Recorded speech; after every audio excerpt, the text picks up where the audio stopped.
On this edition of Fed Gov Today with Francis Rose, the government shutdown begins. What's closed, what's open, and how to prepare now for getting back to business eventually. Welcome to Fed Gov Today with Francis Rose. A programming note, our studio at WJLA wasn't available on short notice, so we join you today from the Carasoft Conference and Collaboration Center in Reston, Virginia. Waves of federal employees went to their offices Wednesday to turn in materials and turn off work because of the lapse in appropriations. Politico reports the director of the Office of Management and Budget, Russ Vought, told Republican members of Congress Wednesday that mass firings of federal employees would begin, quote, in a day or two. Mike McCord is former Undersecretary of Defense Comptroller. Robert Shea is CEO of Gov Navigators, former Associate Director for Administration and Government Performance at OMB. Gentlemen, welcome. Thanks for joining me today. Robert, I start with you. What's the messaging that agencies should expect from OMB, both in the short term and the long term as the shutdown progresses?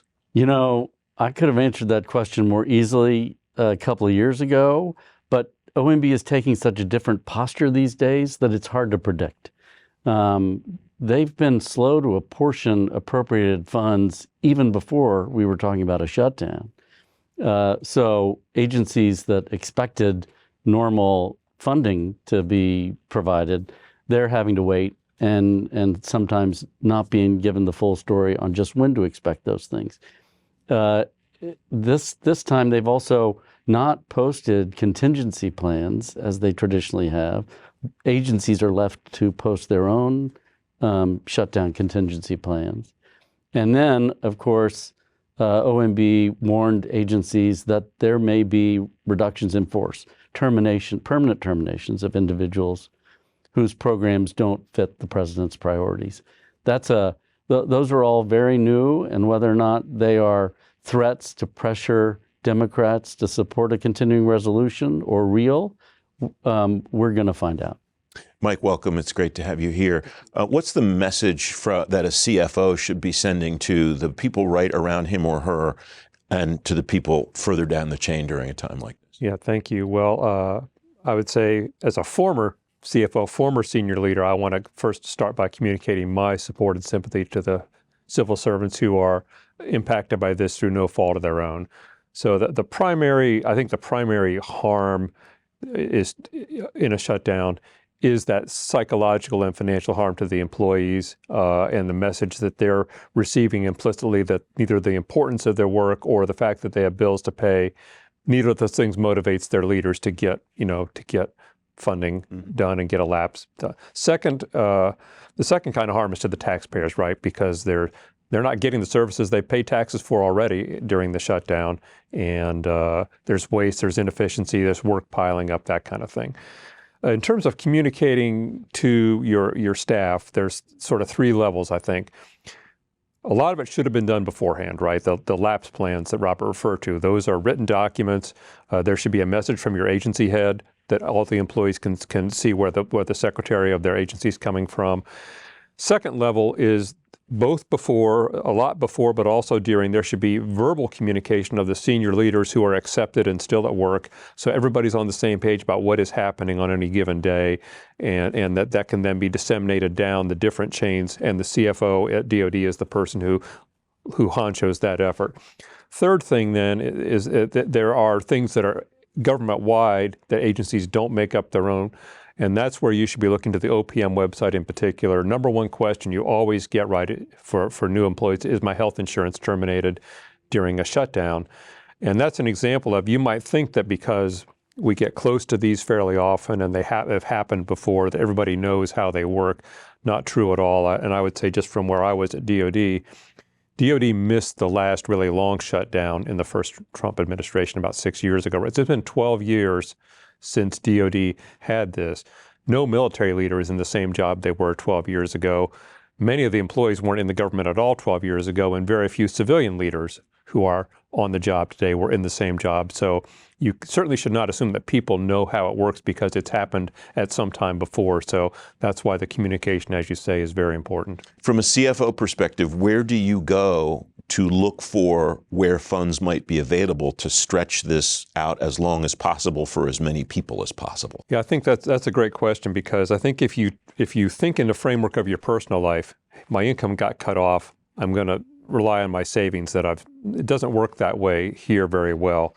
There is no as we say, live appropriation to pay people or operate the department that exists today. So there's nothing to pour money into if you had it. There also, agencies don't keep cash on hand to a large extent. There is some at DoD in so-called working capital funds. It's set aside for specific tasks.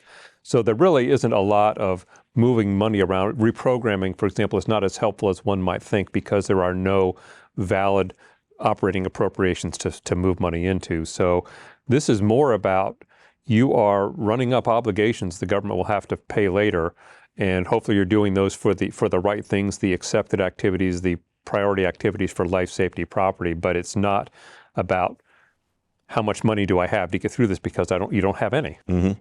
Robert, something you didn't say explicitly, but that I took away from your comments earlier. This shutdown's different than anything we've experienced over the last 15 or 20 years in this sector.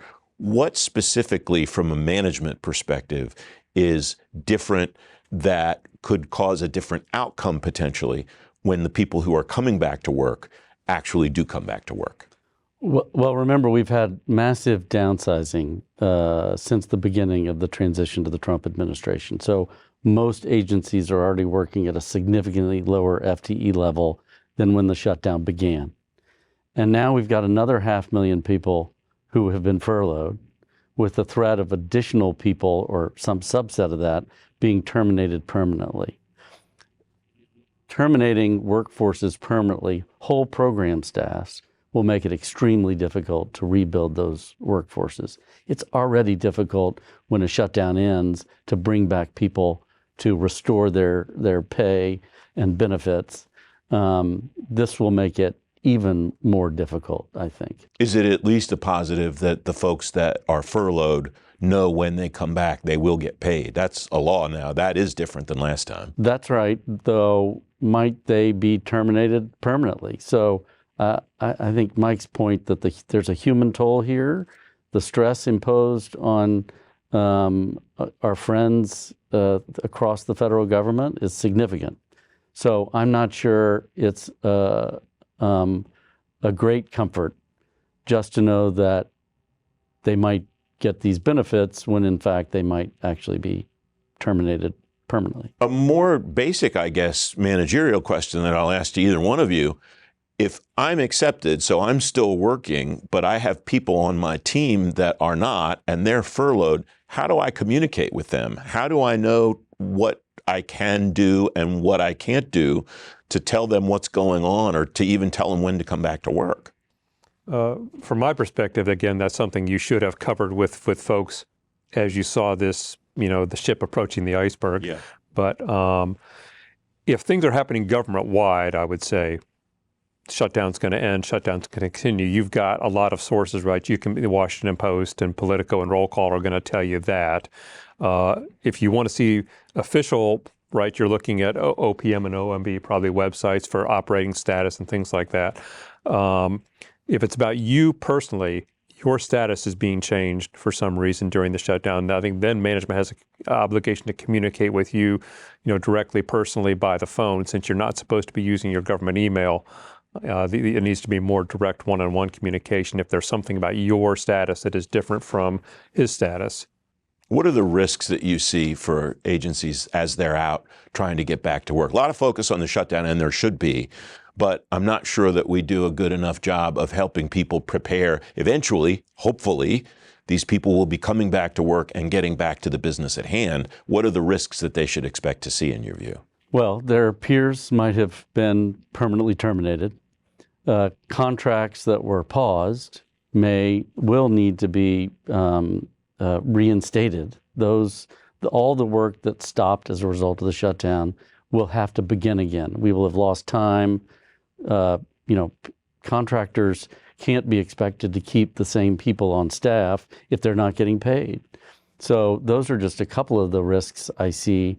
And then we've got the the prospect of another shutdown. What gets agreed to won't be a full year budget.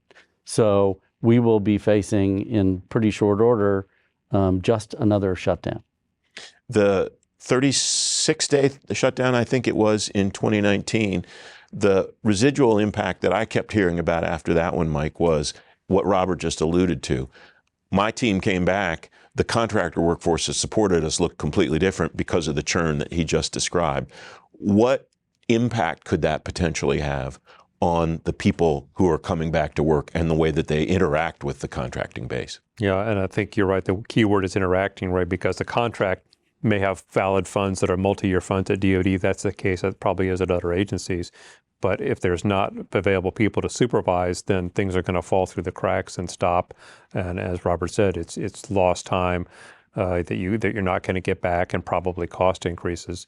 I wouldn't expect to see, and I don't think we've seen in the past, contracts wholesale canceled because of a lapse.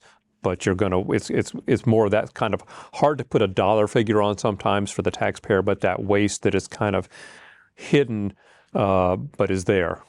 Is this an event that is worthy of what is very common in the Defense Department, an after-action report? Is it worth, once people get back to the office, sitting down and saying, let's review and document what we experienced in the event that what Robert alluded to happens again, that we turn around and we're in the same situation, either in short order or in the long term? Yeah, I think that's a great idea. And when you do come back after one of these, what are you going to find if you're the management of them? I saw this when I was there 12 years ago. We had a lapse. It was actually the second furlough in the same year. If you remember, 2013, not a great year. We had a Budget Control Act sequester, which led to furloughs at DoD, and then months later, a second, because of a lapse, furlough, only 6 months after the previous one. So morale plummeted. That's what I think when you come back, you'll find this mixture of relief to be back at work, depending on, as Robert says, whether the solution is a one-week solution or a permanent solution or something in between, mixed with a loss of morale, a loss of trust, and questions will be asked not only by your management, by your team, by your staff, about any perceived discrepancies of fairness. Like if the Army civilian was treated differently than the Navy civilian who appear to have similar jobs, why was that? Why wasn't I treated the way he was?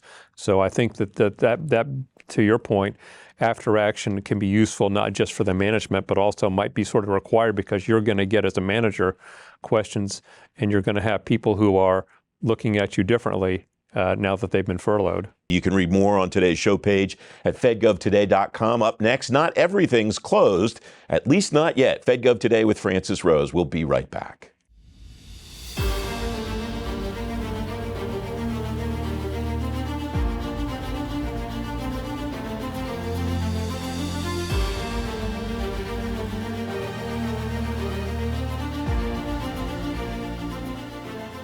You have data coming in. How quickly can we process that, intake, analyze, and put it towards an end product that actually helps, the agency or any given agency?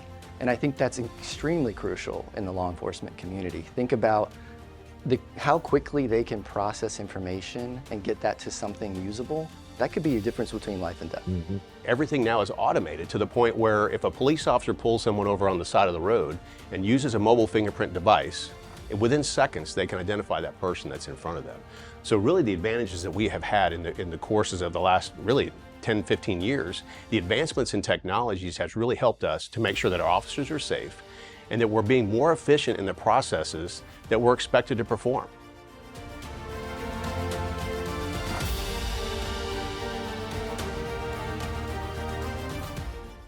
Welcome back. You heard Mike McCord and Robert Shea reference that not everything in the federal government will be closed during the shutdown. Some offices will stay open, at least for a little while. Sonny Hashmi's head of global public sector at Uncork and former chief information officer, former commissioner of the Federal Acquisition Service at the General Services Administration. Jim Williams is president of Jim Williams Consulting, former acting administrator at GSA. Gentlemen, welcome. Great to see both of you. Jim, I start with you as not just a veteran of GSA, but of the IRS, the Department of Homeland Security. How does one know who might still be working, who might be accepted, and who might not be during the shutdown? Well, I think OMB is pretty much leaving that to the discretion of the individual agencies. And I think right now about a quarter of the employees maybe are being told stay home. And the ones who are accepted are generally those who are involved in the protection of national security, life, property, as well as those that still have funding that will carry them. As you said, for a while anyway, if the funding lasts, they'll continue to work. For those where the funding starts to run short, they'll eventually have to be furloughed. And there's, the ones who are accepted who are working or exempt, the ones who are furloughed, and then the ones who are intended to be RIFed. And I think, the ones that are at the far end that might be RIFed, they're at the most danger of losing their jobs. And I have to say that every employee I've talked to wants to work. They talk about the mission. They don't want to have problems with their mission. They want to go back to work. We'll come back to the RIF issue in just a moment. Sonny, welcome. It's great to have you on the program again.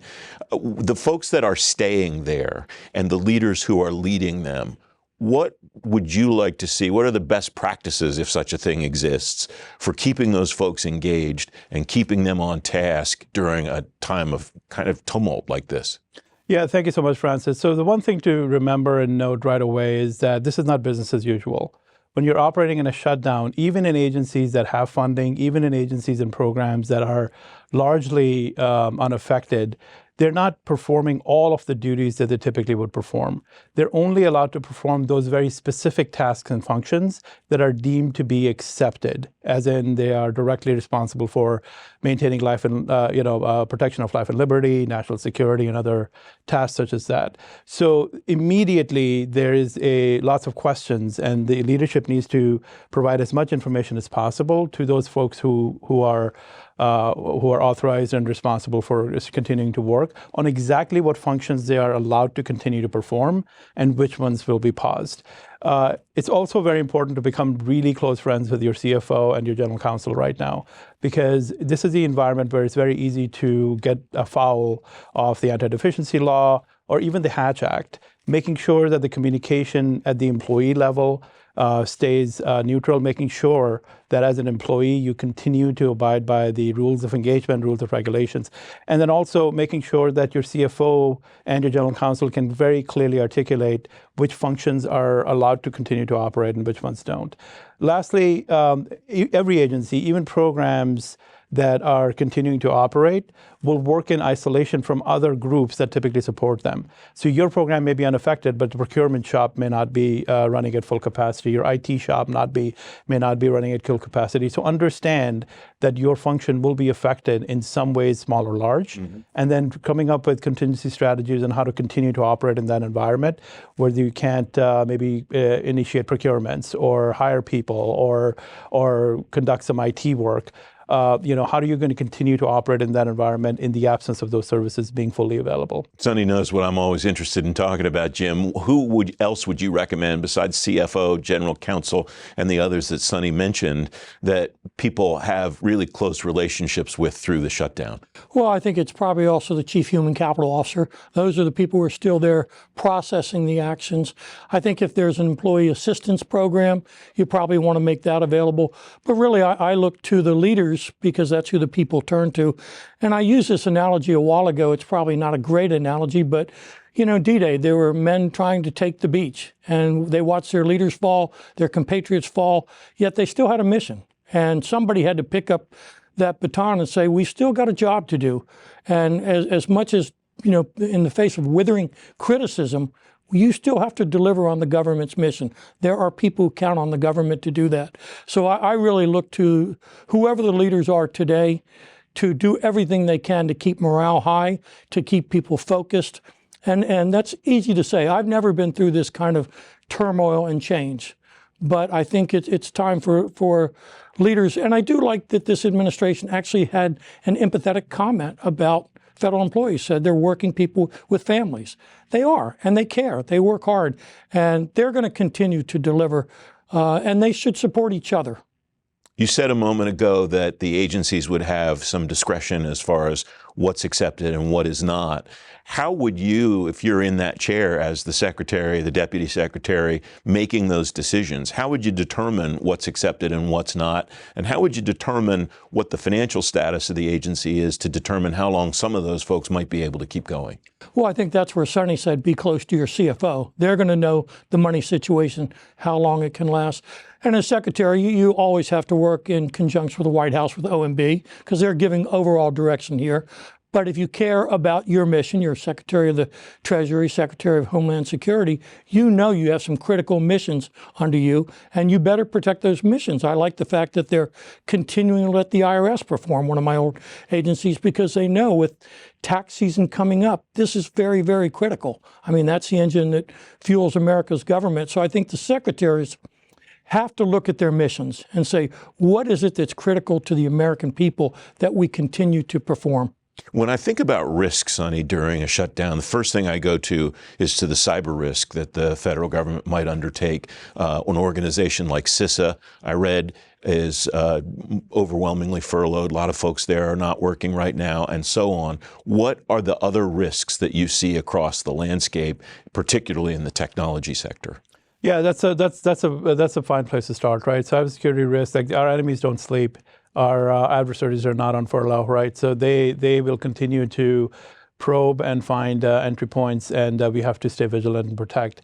And so that's typically when you look at an IT shop, usually cybersecurity team, or at least cyber ops teams will be the first ones on the list of accepted resources. And oftentimes that work is outsourced also. So one of the things that people don't often realize is that it's not just about feds being furloughed, but there's a whole conversation around contracts. Which contracts continue to operate, which contracts have the exception and requirement to continue to show up. Others have to, some contractors may have to work at will, some contracts may have to work with deferred invoicing. So there's a whole bunch of complexity around this. But ultimately the same kind of decision making happens there too. Which contracts have to stay operational to continue to provide that service. But other risks involved around are, there's a significant amount of disruption. People just leaving and coming back. Their accounts have to be activated, deactivated. So there's a certain amount of dysfunction that happens both at the beginning of the shutdown, but also soon after reconstitution or like after appropriations have been agreed to, because all of that work falls down to procurement. A lot of the procurement activity, for example, will be paused. So any procurement, like we're at the end of the fiscal year. This is the busiest time for procurement shops typically, that they're doing contract extensions, renewals, recompetitions, they're doing RFIs, they're doing market research. All of that work typically gets paused, right? So when you come back, that backlog has not gone away. Now you have to do all of that work and catch up. And so there's a lot of that risk around, will mistakes happen? Will shortcuts be taken? Will there be audit concerns and issues downstream? So again, that becomes challenging to kind of really do in a professional way. And lastly, during this time, because even missions that are operational will be working at reduced capacity, there will always be risk of process risk, right? Are things going to go fall through the cracks? Are things going to take longer than they typically do? Are SLAs going to be missed? And what is that going to look like 3, 4, 5 months from now, looking back on what are the causes for some of those kind of things that may not have gone to plan during this time? Jim? I'd just like to support what Sonny said. I mean, our enemies don't sleep. As he said, they'll probe the vulnerabilities. If we didn't learn that from 9/11, shame on us. They look for the loopholes, the ways they could exploit to attack us. And we've got a number of big events coming up in this country. We've got FIFA, the World Cup soccer, that's going to have 80 separate events in U.S. cities. U.S. cities alone. We've got America 250 coming up July 4th next year, with celebrations planned all over the country.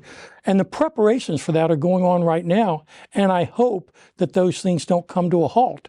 Because again, those are things that make our nation most vulnerable. Just this shutdown looks like instability, but certainly, as Sonny said, looking at CISA, they haven't even renewed the CISA law. That's critical that be renewed. But the cyber threats, as you know, are millions per day. So we need to have people constantly engage in those threats that are increasing. Jim, we just have a couple of minutes left. Sonny referenced acquisition and the workforce there. My LinkedIn last Tuesday was loaded with people saying, hey, today's my last day in the federal government. I took the DRP. I'm leaving. A lot of those folks were acquisition folks. What do you expect to see in those acquisition shops when things reopen again and the workforce looks different? There's a backlog, as Sonny referenced, and all of these issues stacking up. Well, I think there's a promise that AI can help deal with what was the acquisition burden, but that only goes to a certain extent. I think the government's going to need to hire acquisition people back. And I also want to support what Sonny said.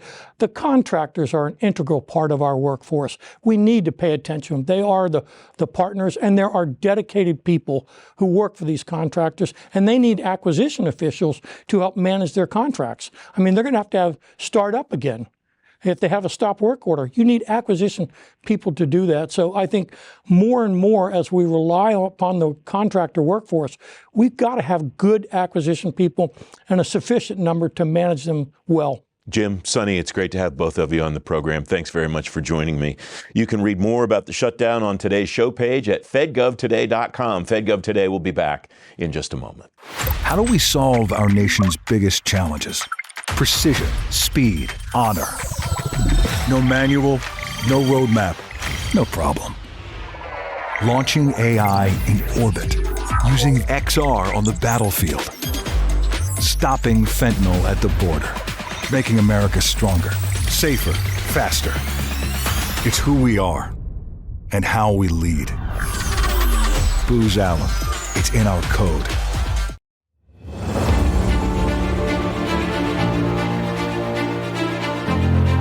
You know, I think about, right, that ability of AI to drive efficiency, right, and sort of take over the functions that human operators are performing today. And I'll take one potential application of it, right, in the software supply chain security space, right? Imagine the ability to analyze your code base across an enterprise, look for risky or vulnerable code, identify a mitigation, and then deploy an AI agent to remediate that software and get it back to a production standpoint without the need of having a human in the loop.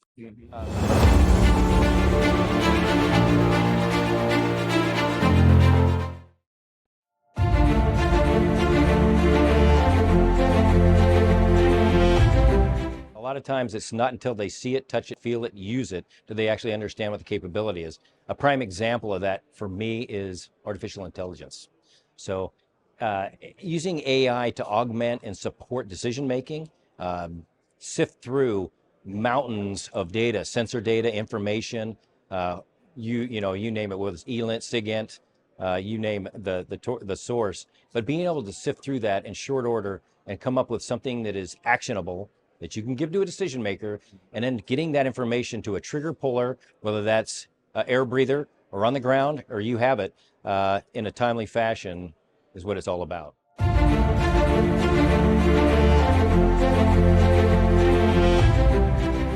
Welcome back. You'll stay updated on what you need to know about the shutdown with special editions of the Fed Gov Today podcast this week.